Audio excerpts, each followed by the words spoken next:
தமிழக அரசின் கொள்கை முடிவை அறிவிக்கக்கூடிய பொறுப்புள்ள தமிழக ஆளுநர் அவர்கள் அப்படி பொறுப்பான ஆளுநர் உரையை வாசிக்க தமிழக சட்டப்பேரவைக்கு வருகை தந்தபோது அவர் ஒவ்வொரு முறையும் தமிழ்நாட்டில் ஒரு புதிய சட்டத்தை அல்லது புதிய மரபுகளை உருவாக்குவதற்கு முயற்சி செய்கிறார்.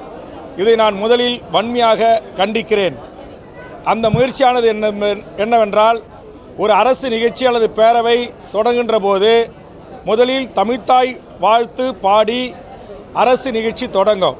ஆளுநர் உரை வாசித்தளித்த பிறகு அந்த நிகழ்ச்சி அரசு நிகழ்ச்சி நிறைவு செய்கின்ற போது தேசிய கீதம் பாடப்படும். இதுதான் சுதந்திர இந்தியாவில் தமிழ்நாட்டில் 75 ஆண்டு காலம் வரலாறாக மரபாக பின்பற்றப்படுகின்ற ஒரு நடைமுறை.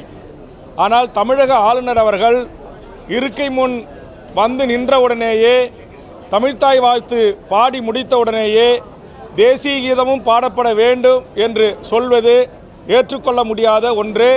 இது வன்மையான கண்டனத்துக்குரியது. பல்வேறு அரசு நிகழ்ச்சிகளில் ஆளுநர் கலந்து கொள்கின்ற நிகழ்வுகளில் இந்த புதிய நடைமுறையை தமிழ்நாட்டில் புகுத்துவதற்கு அவர் முயற்சிக்கிறார். இது மக்களால் தேர்ந்தெடுக்கப்பட்ட 7 கோடி மக்களை பிரதிநிதிப்படுத்துகின்ற தமிழக சட்டமன்றத்தை அவமதிக்கின்ற செயல், மரபுகளை மீறி செயல்படுகின்ற ஒரு செயல். இதை தமிழக வாழ்வுரிமை கட்சியின் சார்பாக மிக வன்மையாக நான் கண்டிக்கிறேன். அதே மாதிரி அண்ணா பல்கலைக்கழகத்தில் நடந்தேறிய அந்த பெண்ணிற்கான பாலியல் வன்கொடுமையில் தமிழக அரசை நாம் எப்படி பதில் கூற வேண்டும், பொறுப்பேற்க வேண்டும் என்று சொல்லுகிறோமோ, தமிழ்நாடு காவல்துறை இதற்கு பதிலளிக்க வேண்டும் என்று நாம் சொல்லுகிறோமோ, அதற்கு நிகரான சம உரிமை தமிழ்நாடு ஆளுநர் அவர்களுக்கு இருக்கிறது.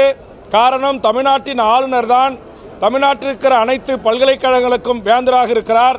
மக்களால் தேர்ந்தெடுக்கப்பட்ட தமிழ்நாடு அரசு நியமிக்க வேண்டிய துணைவேந்தர் பதவிகளை தந்தோன்றித்தனமாக தானே அதிகாரத்தை கையில் எடுத்துக்கொண்டு நியமனம் செய்கின்ற தமிழ்நாட்டினுடைய ஆளுநர் அவர்கள் அவருடைய வேந்தராக இருந்து செயல்படுகின்ற அண்ணா பல்கலைக்கழகத்தில் நடந்தேறிய இந்த பாலியல் வன்கொடுமையை குறித்து ஏன் வாய் திறக்க மறுக்கிறார்?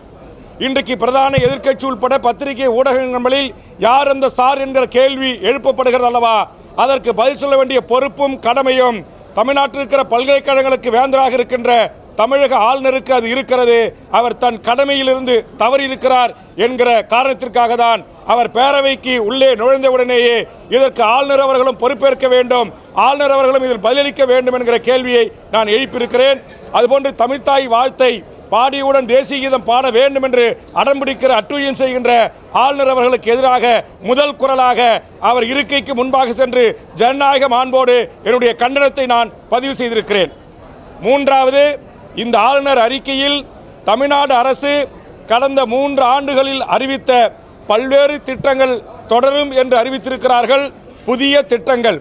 ஆளுநர் உரை என்பது 2025ஆம் ஆண்டுக்கான தமிழ்நாட்டு மக்களுக்கான நல்ல திட்டங்களை, சட்டமன்ற உறுப்பினருடைய கோரிக்கைகளை அரசு ஓய்வு பெற்ற ஊழியர்கள், அரசு ஊழியர்கள், மக்கள், பொதுமக்கள், மாணவர்கள், இளைஞர்கள், செவிலியர்கள், ஆசிரியர்கள் என்று பலதரப்பட்ட மக்கள், விவசாயிகளுடைய, தொழிலாளர்களுடைய கோரிக்கைகளை நிறைவேற்றக்கூடிய ஒரு அறிவிப்பு இடம்பெறக்கூடிய திட்டங்களை அறிவிக்கக்கூடிய ஒரு ஆளுநர் உரையாக இது இருந்திருக்க வேண்டும். அது இல்லை. இங்கே என்ன ஒரே ஒரு மகிழ்ச்சியான செய்தினா, 9 லட்சத்திற்கும் மேல் கடனாக இருக்கிற தமிழ்நாடு அரசு கடந்த காலங்களில் அறிவித்த அத்தனை திட்டங்களையும் நாங்கள் நடைமுறைப்படுத்துவோம், தொடருவோம் என்று அறிவித்திருக்கிறார்கள். ஆனால் சமூக நீதி என்று ஆளுநர் உரையில் குறிப்பிடப்பட்டிருக்கிறது. ஆனால் சமூக நீதி கிடைப்பதற்கு சாதிவாரி கணக்கெடுப்பு நடத்தப்படும் என்கிற அறிவிப்பு இல்லாதது பெரு ஏமாற்றம் இருப்பதாக நான் பார்க்கிறேன். அதேபோன்று காவேரி அருகே மேகதாது அணை கட்டுவதை தடுப்பிற்கு நாங்கள் முயற்சி செய்வோம் என்று ஒற்றை வரியோடு முடித்துக் கொள்கிறார்கள். அதற்கு நிகரான ஒரு அணையை தமிழ்நாட்டில் நாங்கள் கட்டுவோம் என்கிற அறிவிப்புகள் இதிலே இடம்பெறவில்லை. அதேபோன்று தமிழ்நாட்டில் பல்வேறு சம்பவங்கள் நடந்தேறியிருக்கிறது. அதற்கு இந்த ஆளுநர் உரையில் ஏதாவது ஒரு தீர்வு இருக்கும் என்று நாம் எதிர்பார்த்தோம். அரசு ஊழியர்கள், போக்குவரத்து ஊழியர்கள், ஓய்வு பெற்ற ஊழியர்கள் பழைய ஓய்வூதியம் திட்டம் கிடைக்கும் என்று எதிர்பார்த்து காத்திருந்தார்கள். இல்லை. பல்லாயிரக்கணக்கான ஆசிரியர் நியமனத்திற்கான அறிவிப்புகளும் ஆளுநர் குறிப்பில் இடம்பெறும் என்று எதிர்பார்த்தோம். இல்லை. அதுபோன்று பல்லாயிரக்கணக்கான செவிலியர்கள், மருத்துவர்கள் நியமனம் செய்யப்படுவார்கள், அதற்கான முன்னறிவிப்பில் எடுக்கும் என்று எதிர்பார்த்தோம். அதுவும் இல்லை. ஆக இதுபோன்று இல்லை என்கிற இந்த எதிர்பார்ப்புகளை இனி வரும் நிதிநிலை அறிக்கையிலாவது மாண்புமிகு தமிழக முதலமைச்சரும் மாண்புமிகு நிதி அமைச்சரும் ஏனைய துறை அமைச்சர்களும் தமிழ்நாட்டு மக்களின் எதிர்பார்ப்புகளை நிறைவேற்றுகின்ற ஒரு அறிவிப்புகள் இடம்பெறக்கூடிய நிதிநிலை அறிக்கையாக பிற்காலத்தில் வர வேண்டும் என்கிற வேண்டுகோளையும் இந்த நேரத்திலே நான் முன்வைக்கிறேன். பாதகம் செய்பவரை கண்டால் நாம் பயம் கொள்ளலாகாது பாப்பா. மோதி மிதித்துவிடு பாப்பா, அவர் முகத்தில் உமிழ்ந்துவிடு பாப்பா.